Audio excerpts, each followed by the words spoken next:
In this video, I want to talk about the hero's journey, as well as your cognitive function stack, and how you can overlay them together to get a real thorough understanding of what is going on in your life and your progress towards your goals.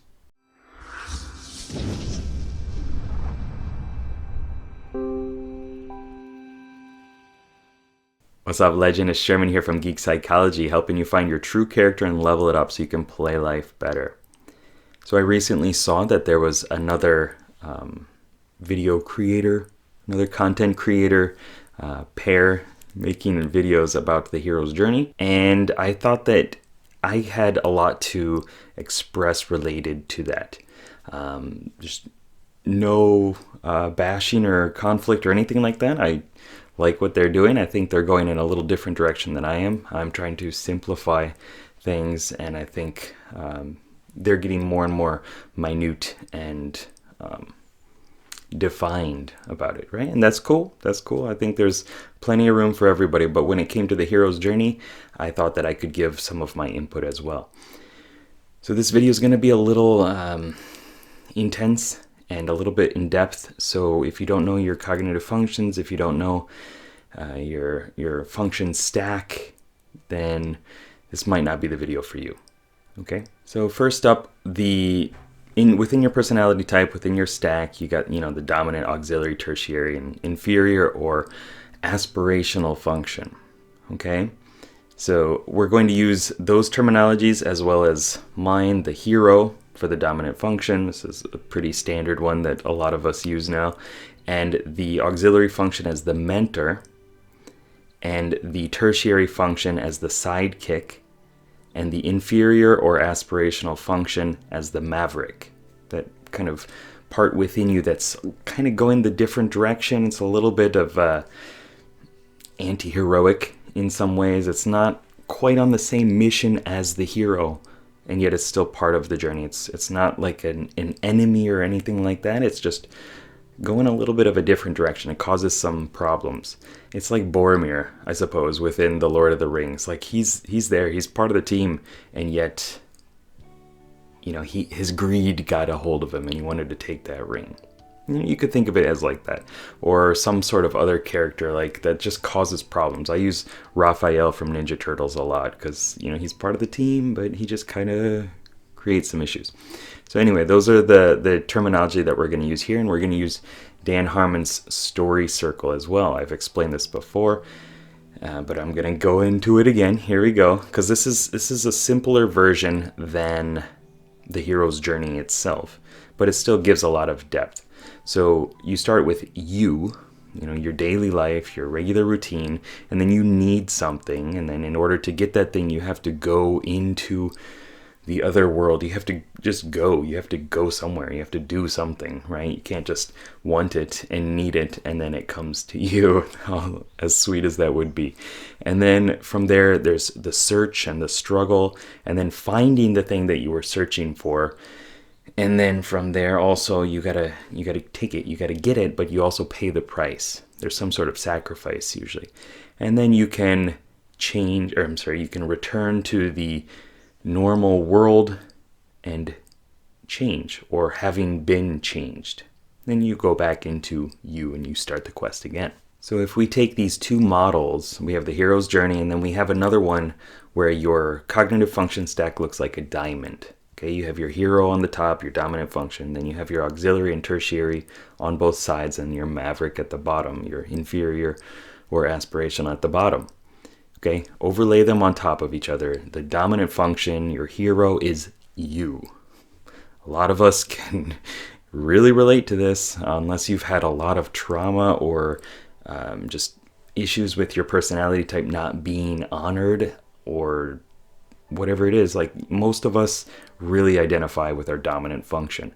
So much that when I've created this RPG system and I started personifying the functions, I really noticed that I kept switching back and forth when I was using the dominant function, the hero, as a way of explaining things, that I would call it me, and then I would also dissociate and call it the name of the character that I made, which was Findian at the time. The other functions really don't don't see that. I don't do that within myself.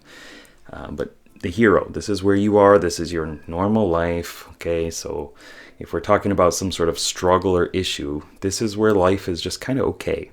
There's no extreme pushes or pressures coming from the outer world. And then you need something. The world tells you that you need to go do something, right? You need to change your life. You lose a friend, you lose a family member. Some sort of crisis happens.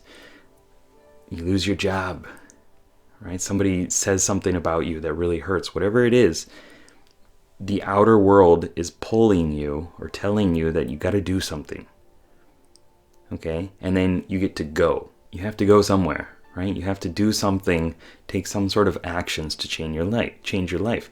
And that's the mentor that's really telling you to do that. And yet, if you look at the other side of it, you see the tertiary function, the sidekick, on return. And this is that feeling within us of like, I need to do this thing, but I don't want to do this thing. I need to go to the outer world. I don't want to go to the outer world. Or for extroverts, I need to go to the inner world. I don't want to go to the inner world. It's just this back and forth. For me, I need to explore. I need to go take new actions and change things. And yet I really feel like I just don't want to. And I want to be in my hobbit hole and just hermit up a little bit, and be comfortable, not change things. Okay, so it's this back and forth between both of these voices. And yet the sidekick is with you on this journey, but imagine them both talking back and forth, right? That's that feeling where the world is saying, I gotta do this. I really need to change things. I really need to do something about my life. And you blame the outer world, as we all do. And then, you either don't do it and you stay within the Shire, or you go out and you make the changes. And so let's say you go to the other world. So an extrovert, you go inward, you find yourself or whatever it is. Or for the introverts, you go outward and you let loose, whatever it is. Within that, there's a lot of struggles. There's this back and forth, right? Searching, failing, trying again, new attempts, getting knocked down, pulling yourself back up. You meet some friends along the way. You get some help from mentors and all this other stuff too. Maybe not the big mentor in your life, the auxiliary function that's saying exactly what you need to do to balance the psyche, right? You need a way of making decisions. You need a way of gathering information. You need a way of interacting with the outer world and the inner world. Putting both of those two functions together, the dominant and the auxiliary, you get a nice pair, right? But there are other mentors in life too. And so you're searching, you're going back and forth, and then you find it. You find that thing within you that really feels like it completes you. What do you know? Your aspirational function, the Maverick, right? The thing that you've been chasing for so long that feels like it would just complete you. Like, oh man, if I could just structure my arguments, if I could just take control of the world, if I could impact the world, that would be great. That would complete me. That would make everything better. That would make the world better.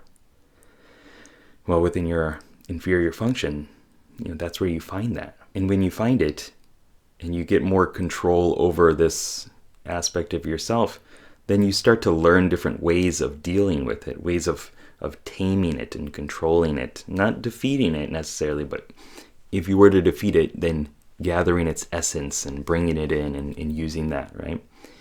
All of us go through this journey where we finally, hopefully all of us, where we finally connect to our inferior function and we're like, I figured it out. I figured out how to help people with this because I've spent so much time, I've struggled with it so much.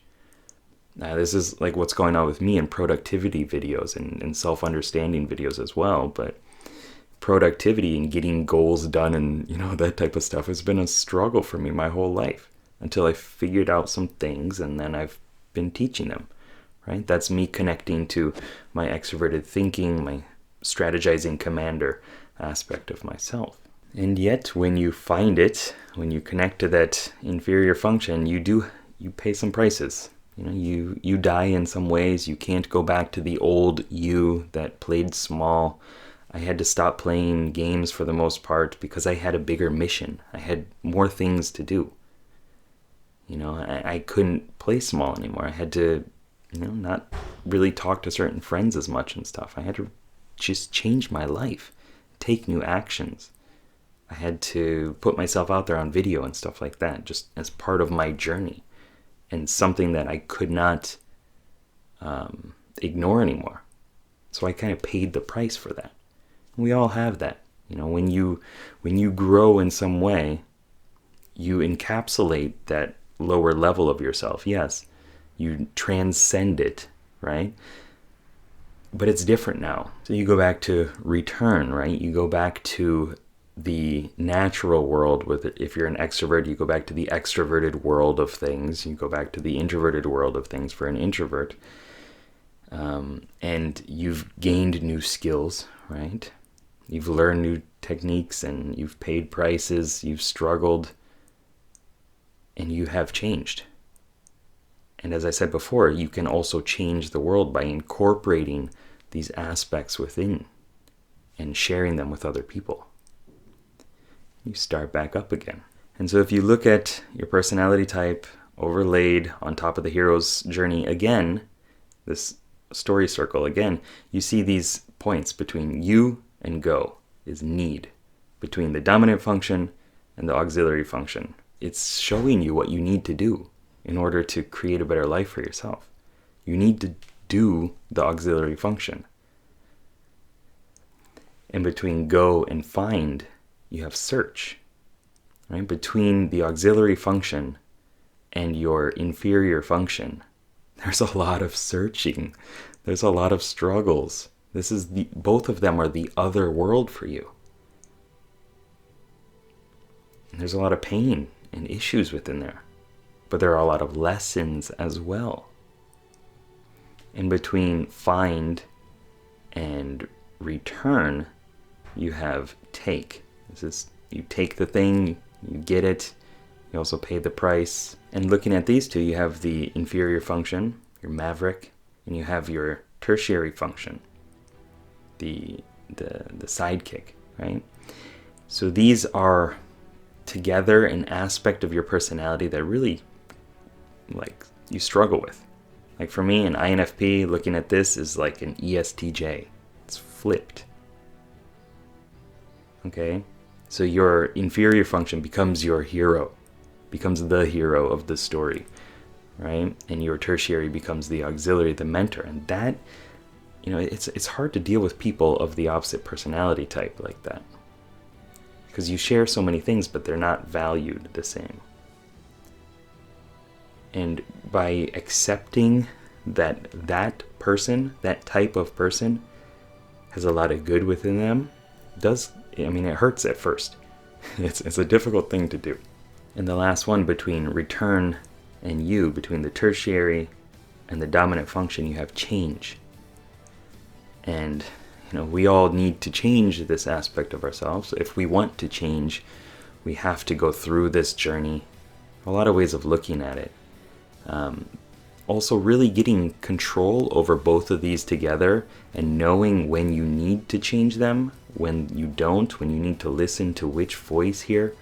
I think there's a lot of good within that. Knowing when I get in a loop of introverted feeling and introverted sensing, going back and forth, looking at my past, saying, oh, you did this thing and you're an awful person because of it. The judgment on top of the remembering. It creates a lot of issues, but it's showing that if I can harness that, if I can control that, if I can learn from that in a positive way, then I can change my life and I can change the world for the better as well. So I hope that this video helped. If it did, please let me know down below what was beneficial for you, what you're going through in your journey, and keep up the lifelong questing. Good luck, have fun. Peace.